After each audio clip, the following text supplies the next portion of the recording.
Hey guys, can everybody hear me okay?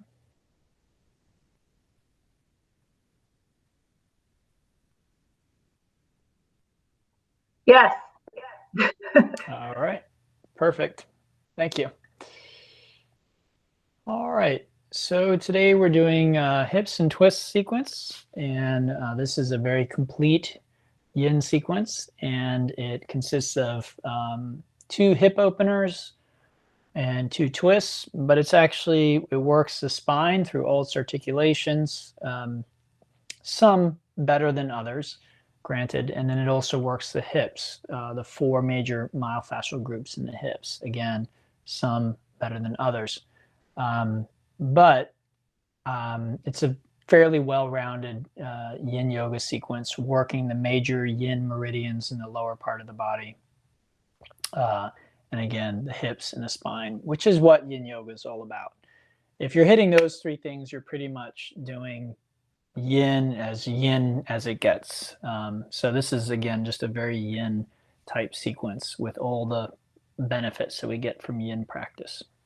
So let's get right into it. We're going to start with a half butterfly. Our right leg will be straight, left foot to the inside of the thigh. We're just going to come forward and down, and we'd like to feel a stretch here on the back of the right thigh. Okay.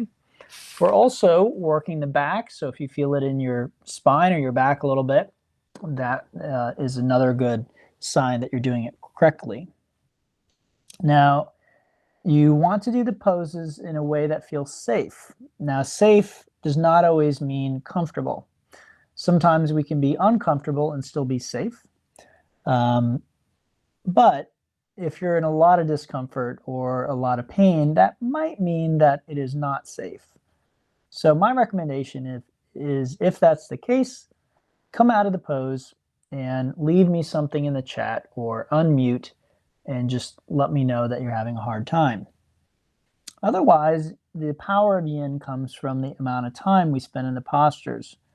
Yin posture could be held anywhere from a minute to, I don't even know if there's an upper limit.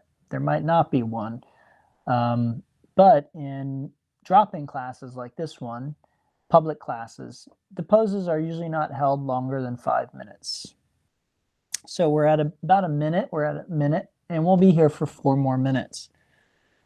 But it could be anywhere in that range. So anywhere from a minute, 2 minutes, 3 minutes, 4 minutes, 5 minutes. Now, as we do this, we'd like to relax into the pose. If this is a little intense, feel free to use like a block or something underneath your forehead or forearms. You could put a block under your left knee if your leg is in the air and it doesn't feel good doing that. Otherwise, you just hold the pose, and as you hold the pose, the amount of time that you spend there brings the benefit. So this is where yin is so different than other forms of exercise that we do, where the benefit might come from repeating a certain movement over and over again, or pushing further into something or doing more of something. But in yin, all we have to do is get into this shape and then just be patient. Just wait to receive the benefit. So I think a receiving mindset is a really good mindset to be in yin yoga class. That you are receiving the benefit. Once you've come into position, you are receiving benefit. And this is sometimes a hard mindset for Westerners, or maybe even just modern people, to have. Most of us have a mindset that if we want something, we have to go get it. And we have a mindset that there's no free lunch, right? That if you don't go out and get it, if you don't make it happen, nothing good is going to happen. Well, many Eastern spiritual traditions, of which yoga is one, have a very different perspective on this.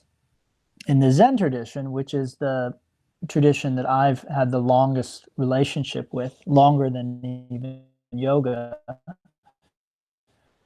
but in the Zen tradition, we have a saying that spring comes and the grass grows all on its own. And the point of this saying is that there's actually a lot that comes, a lot of benefit, a lot of good that comes when we can actually just step back and let natural processes occur. That a lot of times our busybody lifestyle of trying to make everything happen, a lot of times prematurely, trying to force things to happen, a lot of times just makes things worse. And if we could just stand back, relax, chill, we'll find that everything works itself out. Now, this isn't to say that there isn't a time and a place for action. There absolutely is. But in yin yoga, we're exploring, you might say, inaction. We're exploring surrender. We're exploring letting go. In the class that I taught before this, the flow class, that's more about willfulness, about power, about learning to be present with intensity, which are also skills that a yogi wants to learn. So this is why my teaching, when I distill it down to its most basic, I teach these two basic classes. One that's a flow class and one that's a yin class. And that covers a lot of ground. Let's switch sides. Again, if any of you are having a hard time, just leave me a comment in the chat or unmute yourself and let me know. Otherwise, we just switch legs. This is called half butterfly. And again, we're looking for a stretch in the back of the left leg and the low back here. Okay.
About at the halfway mark.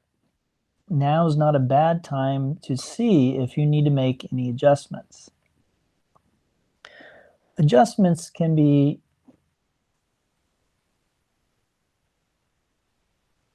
have a few different purposes. So one reason why we might adjust is that as we come into these postures and as our nervous system begins to relax the muscular tension, the tonus in our muscles, we might find that whatever resistance was there at the beginning of the pose has left. And without making any kind of effort, we just adjust ourselves and we go deeper into the pose. Now, it's not to say that the goal of yin yoga is to go as deep as you can. It's not. But it's also not against the rules or bad to necessarily go deeper. So checking in sometimes at, a minute or two in, you might find, hey, I can adjust and I can go deeper effortlessly. And you may want to do that. The opposite can also be the case. We come into a pose and maybe we were just a little bit too aggressive, or something is happening with our body. And so we might find that we want to actually back off a little bit. Maybe we didn't use a prop at the beginning and we want to use one, right, partway through. That's fine. And again, that's a good idea to check in a couple minutes in. Notice if you're tensing your jaw or if you're breathing erratically. These could be signs that you are a little deeper than you really need to be in the posture, that maybe it's a good idea to just back off a bit. Again, that sort of willful, egoic, pushing attitude is something we want to let go of in the yin practice. We want to take a very surrendered, again, receiving. You come into the pose and you receive rather than try and make something happen, right? So this is about sort of position yourself. It's like you're downloading something rather than, chasing after something. Okay, let's go ahead and come on back and we'll come back onto our back and just relax for a few moments. We call that a rebound.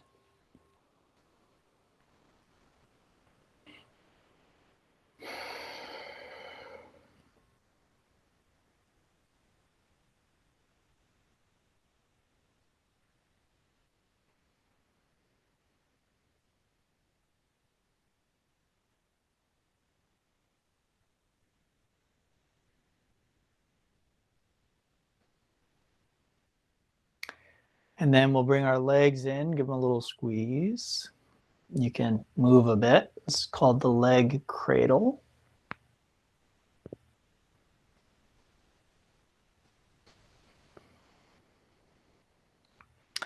And then we'll hinge up to seated. So hands under the hips.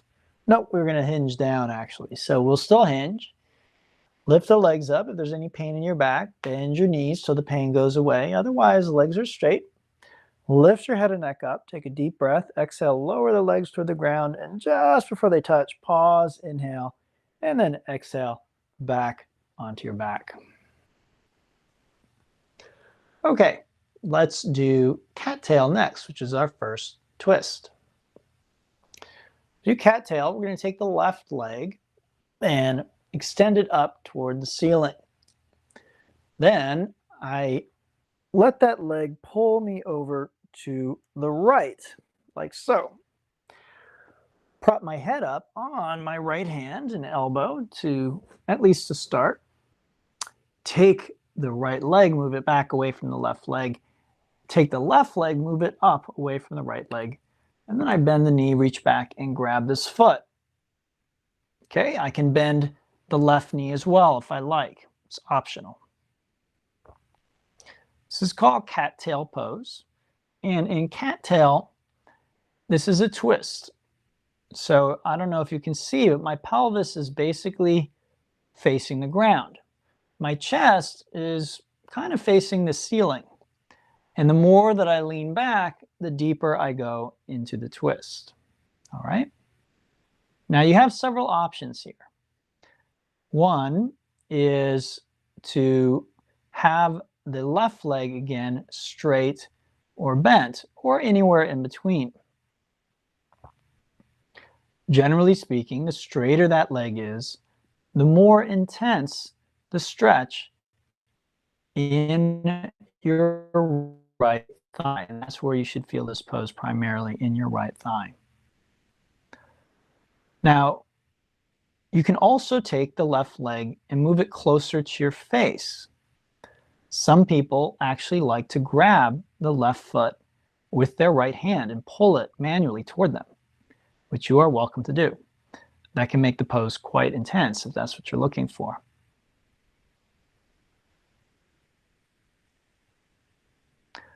Another thing to consider is what you do with your head. You can see I have my head propped up on my hand, but I could also lay my head on my upper arm like so. I could put it on a block, on a pillow, a folded blanket, or even on the ground. The next thing to consider is, what do you do with your shoulder? Even though I'm in the twist, if I lean back or lay back, bringing my left shoulder closer to the ground, I can go into an even deeper twist. Okay, so I could do something like this, which is quite a bit deeper. And then finally, you want to decide what you're going to do with your right foot. Pulling the foot in toward your buttocks is what most people do. But even that, you can have the foot higher or lower, changing where the posture, where the stretch is felt. Some people prefer to kick the foot back like this, kind of like bow pose or dancer pose. And that creates a different kind of stretch at the front of the hip and the thigh. Not better, not worse, but just different. Whatever you decide to do, I recommend that you do it consciously and make your choices based on what the feedback that your body gives you, how you feel as you do the pose.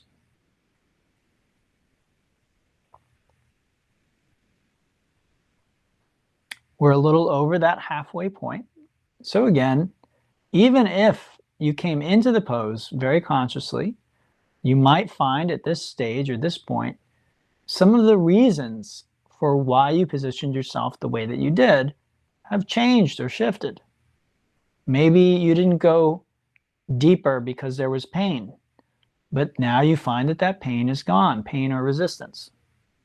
Or again, maybe you went very deep because it felt good at first, but at this stage or at this point, maybe pain begins to come in. Maybe it begins to feel a little too intense or too uncomfortable.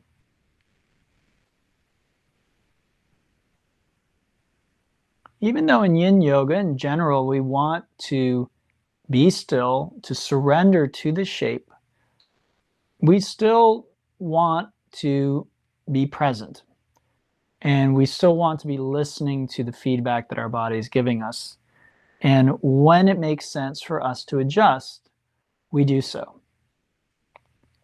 So we want to avoid fidgeting, unconscious movement of the body, unnecessary movements of the body. However, conscientious, intentional, intelligent adjustments are always welcome.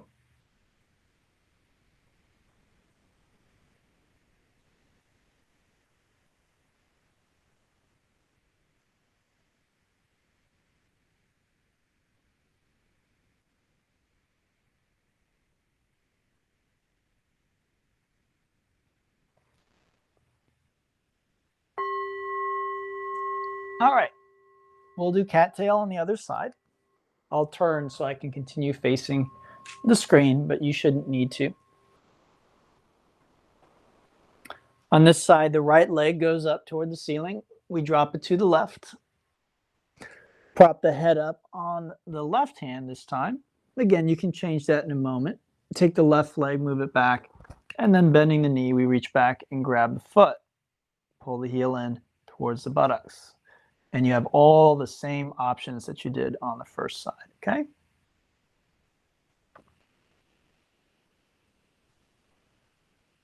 All right, so again, we're in our cattail pose. I want to talk a little bit more about surrender that I mentioned earlier in the class. or receiving, what I mentioned about receiving, okay? So receiving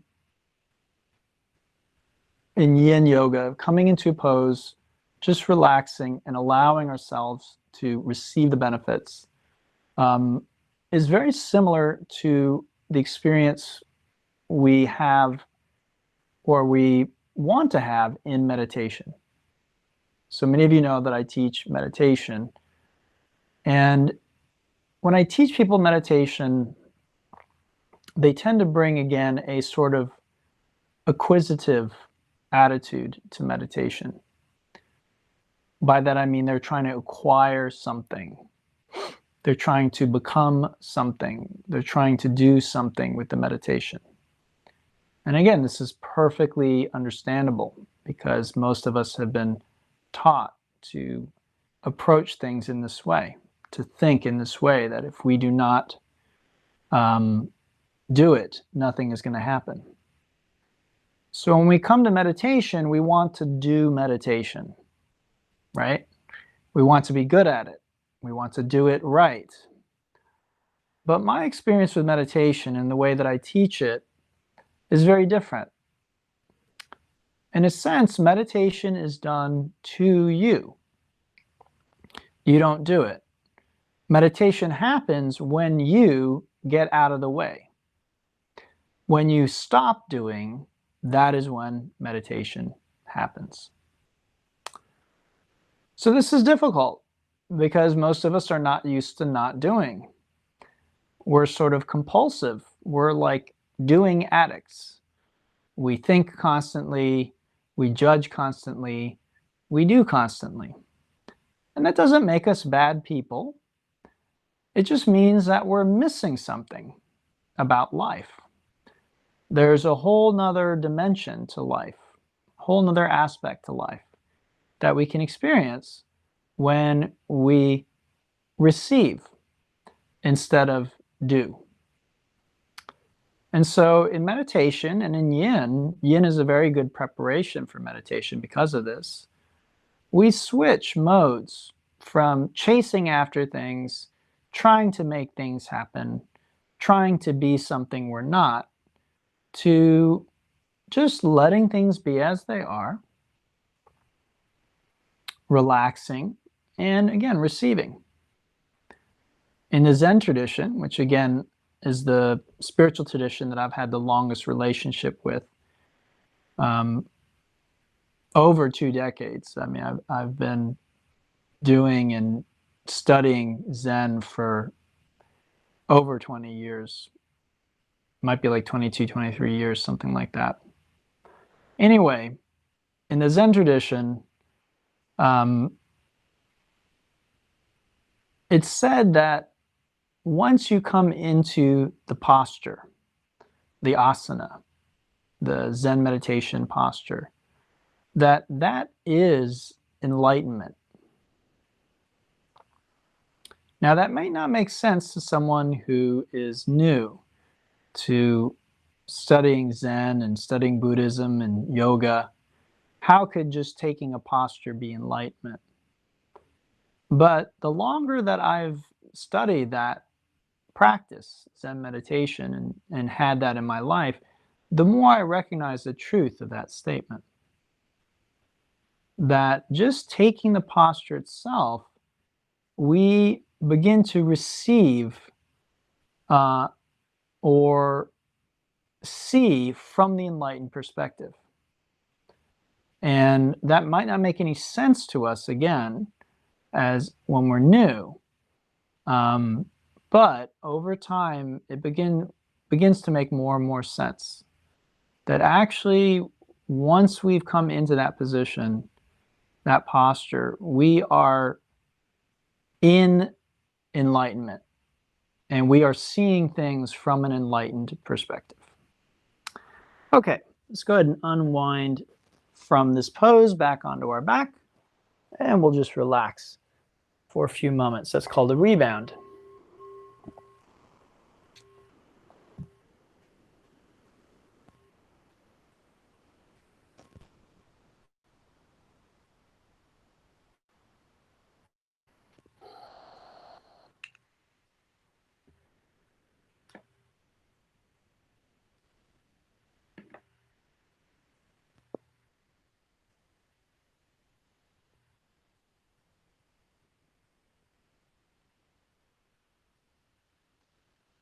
All right, let's bring our legs in, give them a nice squeeze, shake it out with a little bit of movement. And this time we will hinge up. So hands under hips, palms down, extend the legs up, lift your head and neck, take a deep breath, exhale, lower the legs to the ground just before they touch. Pause, inhale, pop the legs up, and exhale, let the weight of the legs pull you up to seated. Okay, so we will transition now into our second of the hips. So again, the name of the sequence is hips and twists. We did one hip opener, twist. Now we'll do our second hip opener. Again, contained within each is hidden aspects for both the hips and the spine. So this is called half dragonfly. You'll notice that I'm facing the long side of my mat, so you might want to do the same, but it's not required by any means. So if you're comfortable facing forward, you can do that as well. And then what we'd like to do is turn toward the left leg. So I am not mirroring you. So you may have to go the other way, okay? That way. So we fold over the left leg and we reach down, just hold the foot. Now, if you can't do that, you could use a strap, or if it's uncomfortable, you can use a strap, hold the strap. And what we're looking for is a stretch here. These are called your adductors. And then here, these are called your obliques. So we're trying to stretch those two areas. This is liver channel, and this is gallbladder channel. As I said at the beginning of the sequence, today's class works the different energetic yin channels in the lower part of the body. And this is very much what yin yoga is all about, along with, again, hips and spine, low spine. All right, so this is a little bit of a harder posture to hold, a little more challenging, a little more effort. So in that first posture, it was really sort of just surrender into it, right? And this pose, it might be a little more of surrendering to the effort that we need to make to hold the posture. And that might sound a little odd, but that's very much the case. Sometimes life requires that we work very hard and that we make a great effort in order to be present and show up for what's going on. We might not like it, but that's just sort of what is being asked of us in that moment. And we might have to make a great effort, but there's still surrender in effort. That might, again, sound like a paradox, and that's okay. In spirituality, there's a lot of paradox. That's why spirituality and logic are like two different things. You know, if we want to be logical and sensical and scientific, that's one thing.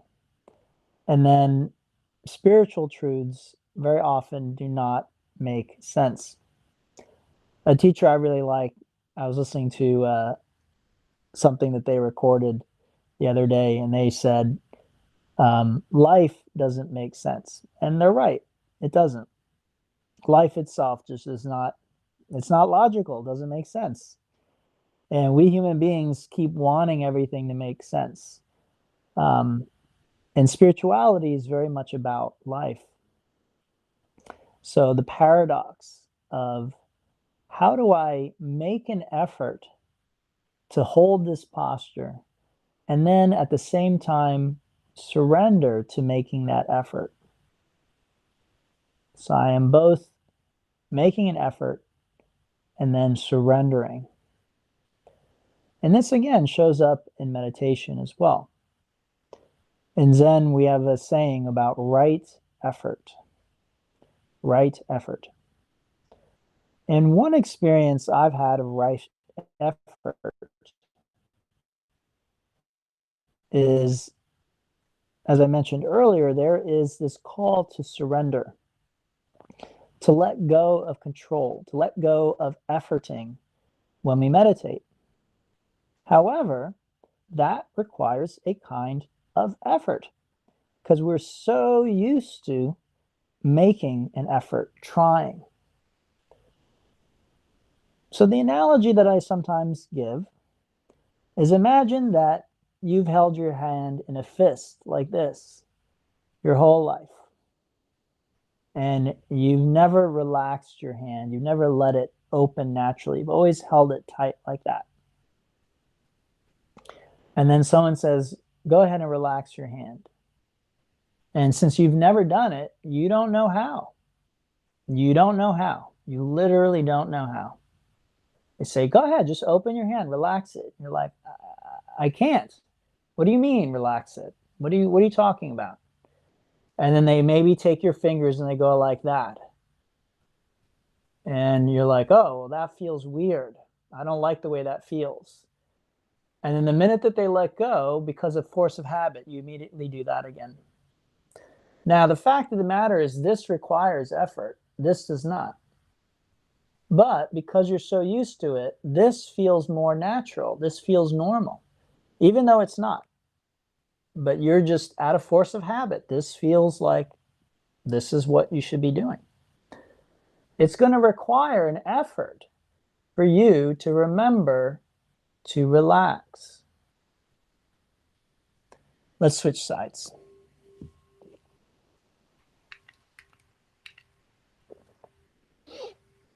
All right, so you should feel it here. Should feel it here. This is not a position where people tend to use a lot of props.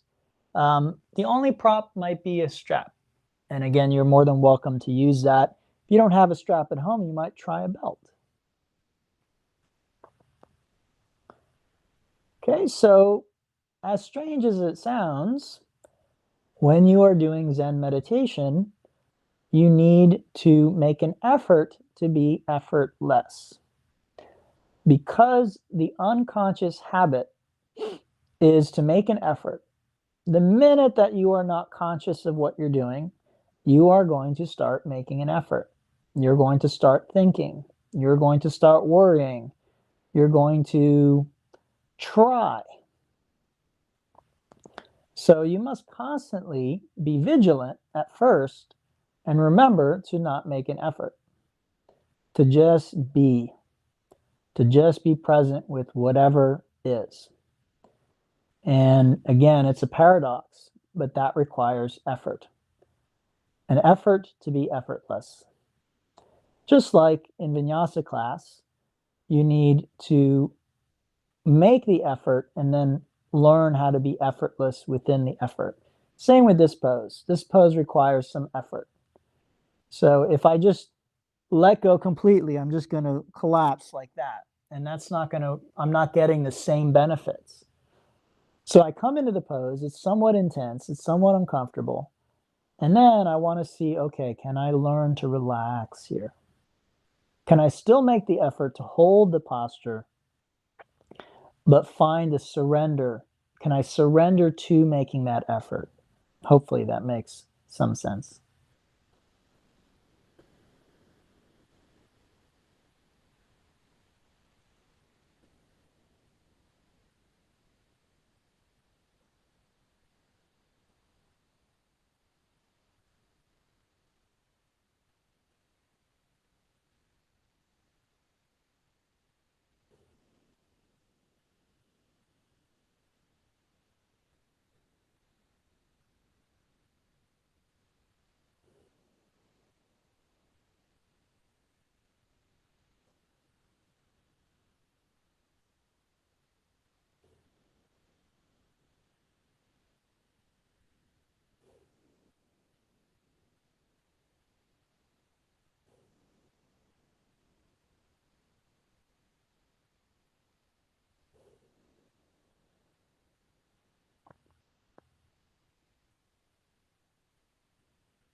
All right, we're again going to take a short break on our back.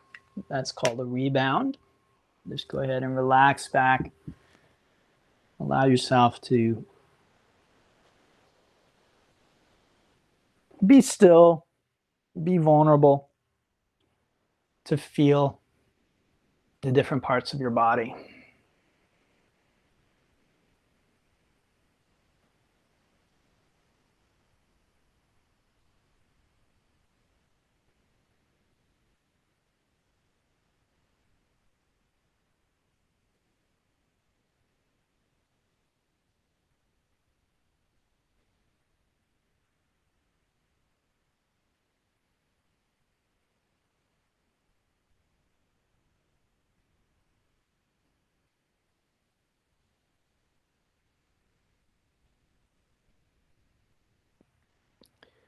Okay, we'll bring our legs in, give them a nice squeeze. Move around a bit, shake it off. And then we finish with a twist called twisted roots. To do the twisted roots, make sure you know your left and your right. Take the left knee and cross it over the right. You can lock the ankles if you like, but it's not necessary. And then allow the knees to drop to the left. Feel free to play around with the position of your knees closer to your belly or further down away from you. Position of your arms in a T, Y, or cactus position. Position of the head looking to the left, to the right, or straight up toward the ceiling. Again, you want to pay attention to how the different positions affect your body. This is a twist, a spinal twist. So in the most basic assessment, we want the chest to face the ceiling as the pelvis faces the left wall. It, however, is also potentially affecting the hip, the waist, our back, abdomen, chest, arm, neck, shoulders.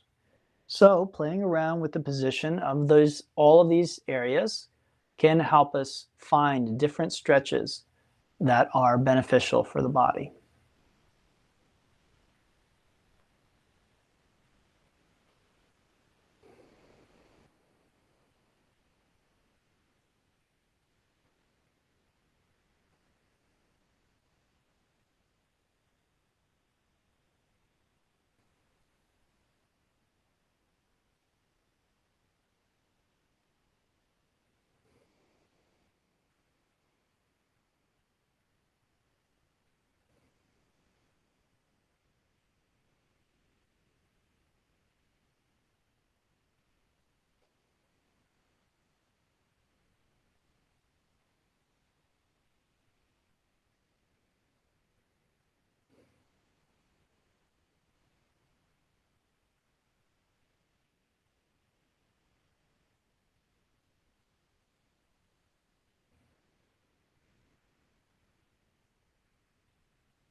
Okay, let's switch sides.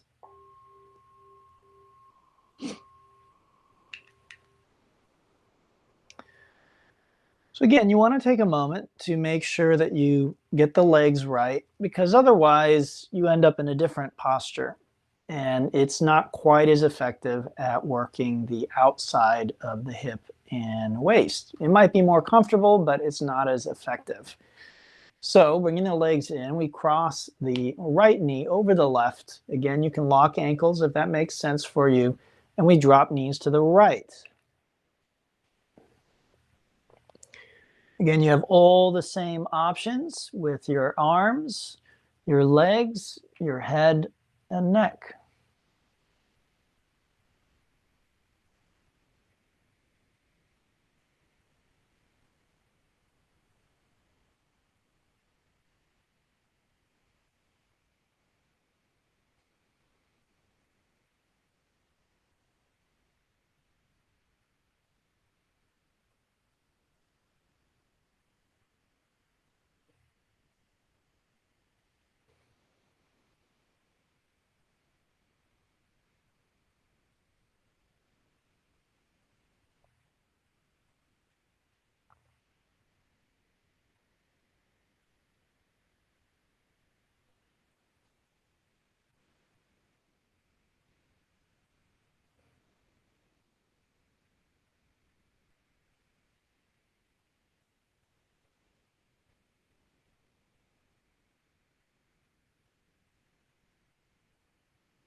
Okay, unwinding, coming back onto your back. Just relax for a few moments.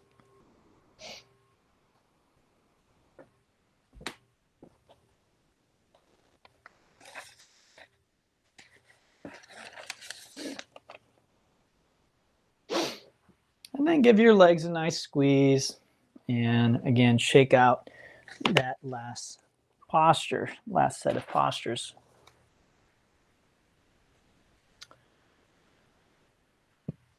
All right, and then make yourself very comfortable laying on your back. Arms and legs splay out, palms up, head centered, chin tucked in slightly, eyes closed. And we'll do a little bit of guided meditation here, what's called in yoga, yoga nidra. So the most important thing during this practice is to remain still and to remain awake or present. If you have any music playing, please shut it off. And if there are any lights or anything, if you can cover your eyes with a blanket or make it dark, that's better. Even though it's dark and you're laying down, remember you want to stay awake.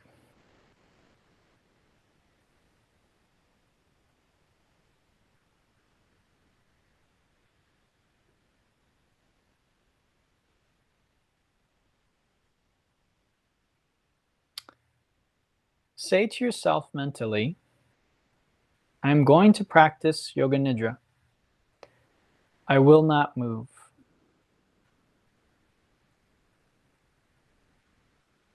Additionally, set the mental intention to remain awake and not fall asleep.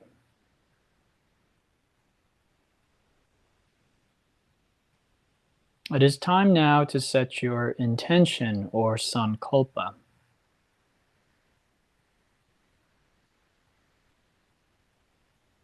Your statement of intention should be a short and sweet statement that is easy to remember.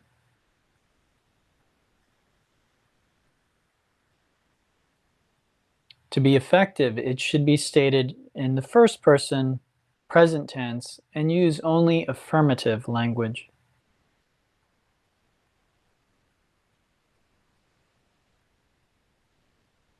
Once you select an intention, you should stay with it either until it manifests in your experience or until something more important takes its place.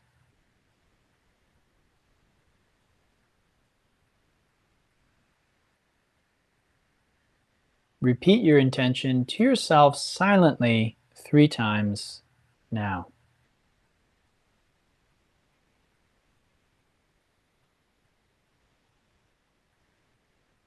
Now bring your breath into focus.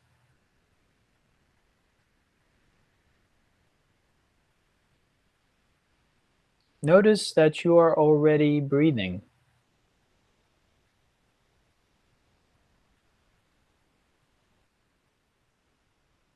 Take a deep breath in and exhale with a sigh.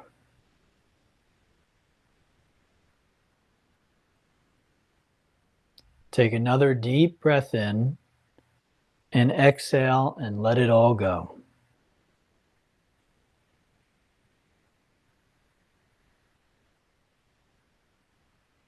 Now, just let your breath be natural.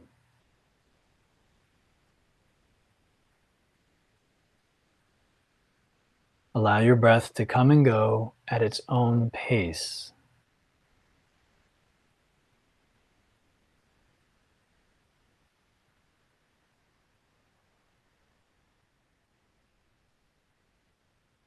As you breathe in and out, feel thoughts, feelings, and sensations leaving you.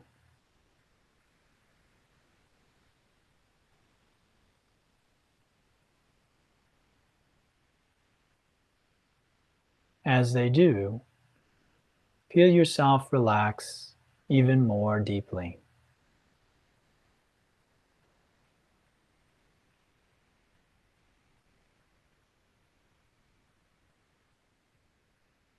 Now imagine that your body is made up of very fine grains of sand.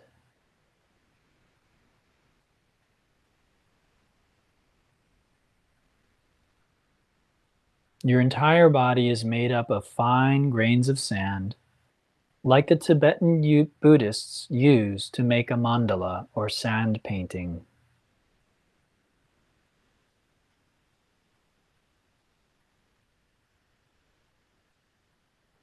The whole body, from head to toe, inside and out, is made up of fine grains of sand.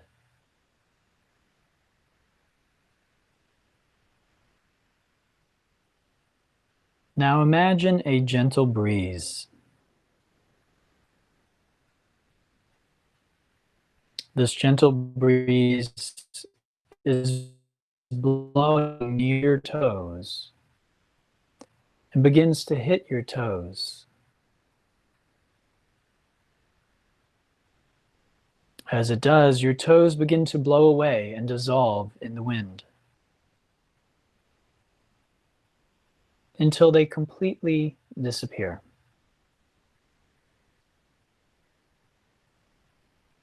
This breeze continues to move up, hitting your feet, and your feet begin to dissolve and disappear.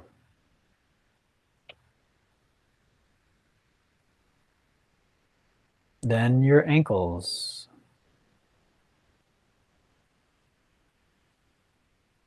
the lower part of your leg,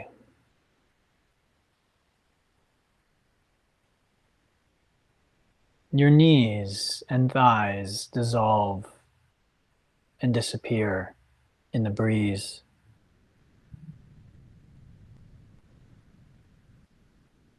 Then your fingers, hands, pelvis, and buttocks also dissolve and blow away in the wind.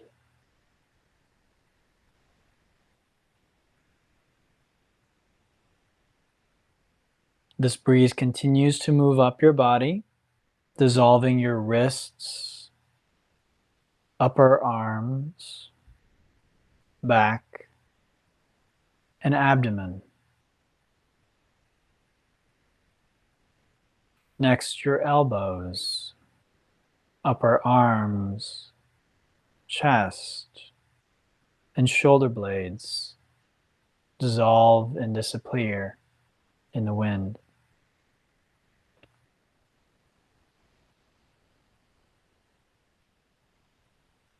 Finally, your shoulders, neck, and head are blown away by this gentle breeze.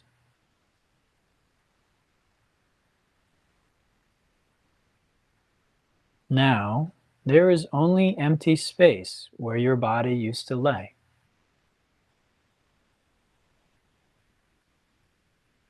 See this and feel this.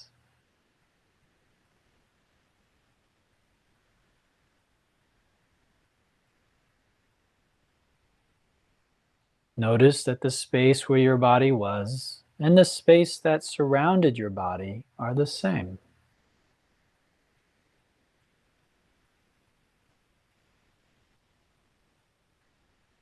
Notice that even though your body is gone, you are still conscious and aware.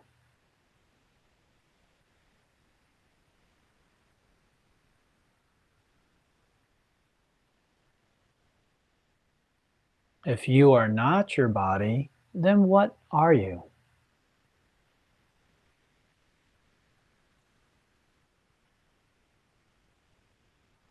Thoughts, feelings, memories come and go. What is it that remains always?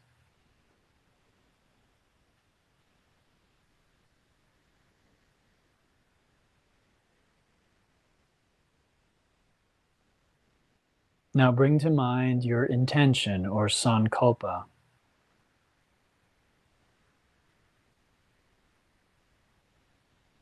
Repeat it to yourself again 3 times silently.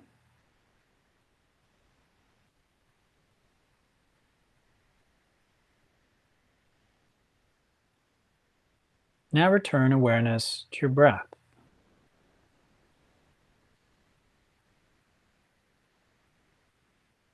begin to deepen your breathing.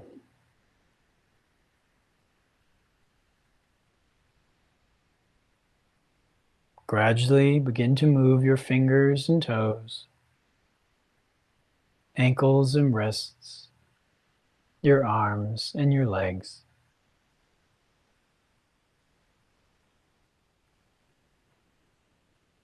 When you are ready, sit up with your eyes closed.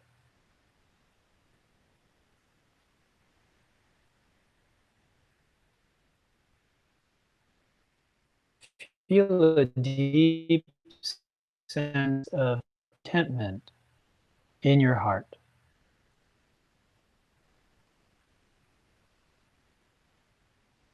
Then open your eyes.